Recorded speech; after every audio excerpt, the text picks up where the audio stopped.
Bonjour ou bonsoir camarades, ici Tuki Grushkov de Faucon Millénial parce que notre cher Adrien est malade et ne peut donc pas venir ce soir. On pense à lui très fort et on lui fait des gros bisous. Bisous. C'est moi, c'est Grushkov parce que tu m'as même pas introduit. Mais si. Mais tu m'as pas laissé le temps de dire bonjour. Tant pis pour toi. Ce soir a eu lieu en direct la Gamescom Opening Night Live, pendant laquelle 3 jeux vidéo Star Wars ont été présentés, dont un qui a surpris tout le monde. Bienvenue dans Faut qu'on en parle.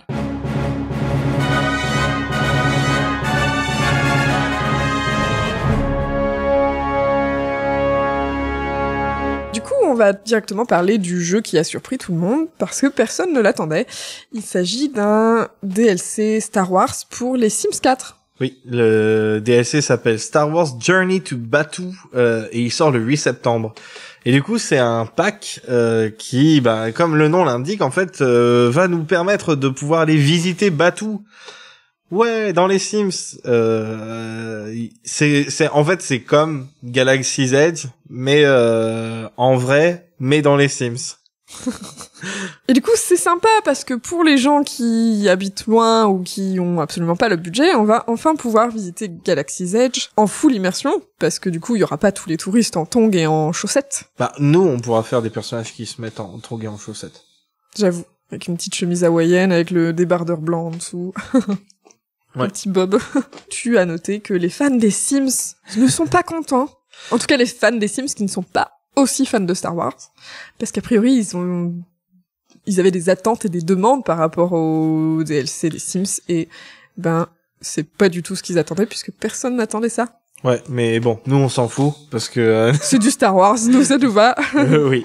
D'ailleurs, dans le truc, du coup, on pouvait voir dans le trailer, on pouvait voir plein de références du coup à Galaxy's Edge pour de vrai. Donc il y avait Vaimor Hadi qui vient du roman Phasma et qui est à Galaxy's Edge, qui est une rebelle.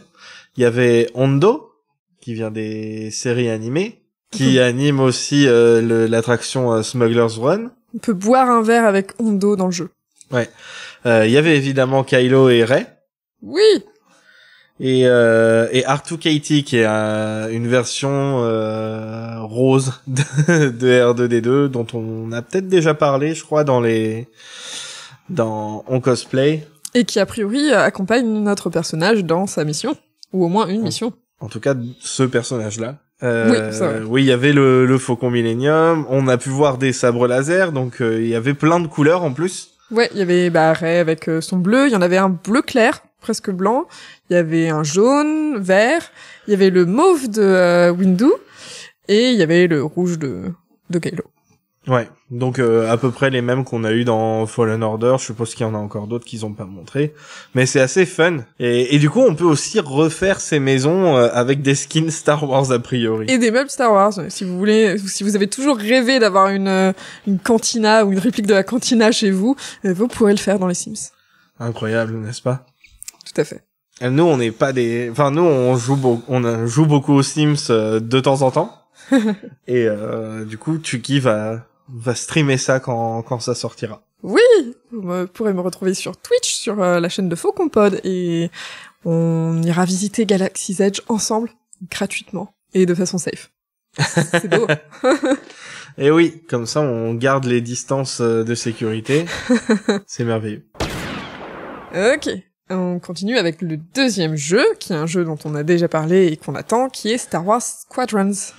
Ouais, alors donc toujours Squadrons qui est fait par EA Motive, qui sort le 2 octobre, et cette fois-ci ils ont présenté plus en détail le solo, avec un long speech de Leia au début du trailer, qui a un speech de recrutement en fait pour la rébellion. Ouais. Ça montrait pas mal de gameplay, ça divulguait pas énormément de choses de l'histoire, à part que ça se passe toujours juste après la mort de l'empereur, avec l'Empire qui réessaye d'attaquer la Nouvelle République et de la détruire, la Nouvelle République qui essaye de finir une bonne fois pour toutes l'Empire. Et d'ailleurs, à la fin du trailer, on peut voir le Starhawk qu'on voit pour la première fois en vrai, qui est dans la trilogie Riposte, qui est un croiseur très spécial qui a été fait par la Nouvelle République, et vous verrez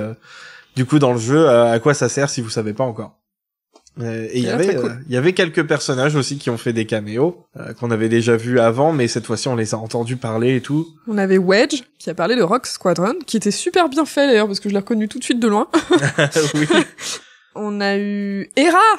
Ouais. Hera de Rebels. Avec la voix du coup de Vanessa Marshall comme dans la série, c'est très bien. Ouais, qui nous donne un petit comment ça s'appelle, un petit discours d'encouragement. D'encouragement. Et il y a l'admiral Sloane du côté de l'Empire, évidemment, qui est pas contente. Oui, et d'ailleurs, on a pu voir un petit peu le type d'ordre et de mission qui sera fait du côté de l'Empire. Ouais. Alors, ça a l'air d'être les mêmes maps que... Enfin, d'après ce qu'ils ont dit, ça a l'air d'être les mêmes maps que ce qu'il y aura dans les modes multijoueurs, mais pas du tout les mêmes missions. Et ça, c'est bien, parce que ça veut dire que c'est un vrai mode solo, en fait, avec sa propre histoire et tout. C'est pas juste le multijoueur en solo, qui en plus sera de toute façon aussi disponible dans le jeu. Mais voilà, c'est une vraie petite histoire qu'on joue des deux côtés, donc dans l'Empire et du côté de la Nouvelle République. Et voilà. Ouais, et il y avait pas mal de personnages racisés, notamment des femmes, et pas mal d'aliens, et du coup ça fait plaisir de voir autant de diversité. Donc j'espère qu'on pourra créer des personnages comme on veut, enfin, c'est pas comme on veut, c'est des visages qui existent déjà, mais il y avait beaucoup de diversité, on a vu voilà, c'est ça. dans ce que tu peux te faire. Et on passe enfin au troisième jeu, qui est Lego Star Wars The Skywalker Saga, qui sortira au printemps 2021. Ouais, il l'avait annoncé au début en octobre, le 26 octobre là, mais il a été décalé. Mais en même temps, ça fait beaucoup de choses qui sortaient en octobre là, donc c'est pas plus mal, et ça a l'air très bien. Ça va nous laisser le temps de streamer les deux autres avant de streamer celui-là. Et ouais, ça a l'air sympa. Ils ont mis le paquet, je pense. Ouais, j'ai vu plusieurs éléments de gameplay qui ont l'air de venir d'être ceux qui étaient déjà mis en place dans le Lego Force Awakens. Par exemple, le système de couverture pour les moments de piou-piou. Le système de vol aussi a l'air d'être repris de là, donc ce qui est mieux, parce que je préférais celui-là à ceux des précédents jeux Lego Star Wars. Il y avait aussi, alors je sais pas si c'était juste pour la cinématique ou ce sera dans le jeu, mais j'avais l'impression que c'était aussi nouveau, un peu la vue de caméra à certains moments qui était placée vraiment derrière le personnage. Non, ça c'était des moments de gameplay, ouais, ça c'est un truc nouveau aussi, oui. Ok, on a vu pas mal de morceaux des différents films dedans. On a vu bah tous les films déjà, ouais. On a vu les porcs. On a vu la salle du trône de TLJ, on a vu... on a vu celle aussi de l'épisode 6. C'est vrai, on a vu une chevauchée, la chevauchée de Tross. Avec Finn. Finn, ouais, qui a l'air d'être beaucoup présent. D'ailleurs, il est sur la jaquette avec je crois qu'il y a...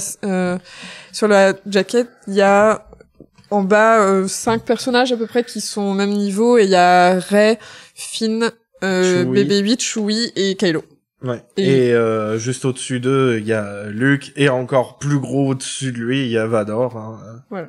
Vador qui a droit à son petit son petit moment Rogue One dans le trailer aussi, ce qui est rigolo. Poe, on le voit pas beaucoup, à part quand il fait des gratouilles à BB-8. On voit son vaisseau. Il y avait Finn et Rose dans TLJ quand ils sont sur le ATST-PT là. Ouais. Ah ouais, je sais même pas. Oui, on les voit chevaucher le truc, donc c'est cool. On les voit sur Crate avec quelqu'un qui fait du snowboard. Oui, ils ont l'air d'avoir... ski nautique, mais sur Crate. D'avoir ajouté plein d'humour comme d'habitude, donc c'est fun. Il y a une blague qui m'a beaucoup fait rigoler, c'est quand Anne il dit punch it, et puis Chewie il tape C3PO, il fait not him. Oui. C'était très drôle. C'était le passage avec R2D2, C3PO, Chewie, Leia et Anne dans le faucon. Voilà. Donc on a hâte de voir tous les lieux qu'on va pouvoir explorer et toutes les batailles spatiales et toutes les scènes qu'on va pouvoir réinterpréter en courant dans tous les sens. Ouais, comme d'habitude. Si vous avez vu les trailers, dites-nous ce que vous en avez pensé. On a fait un petit sondage pour savoir quel jeu vous attendez le plus. Alors, allez y répondre vite, c'est sur Twitter. Oui, n'hésitez. Dites-nous ce qui vous a le plus plu de ce que vous avez vu, ou s'il y a des trucs que vous avez pas aimés, bah gardez-les pour vous.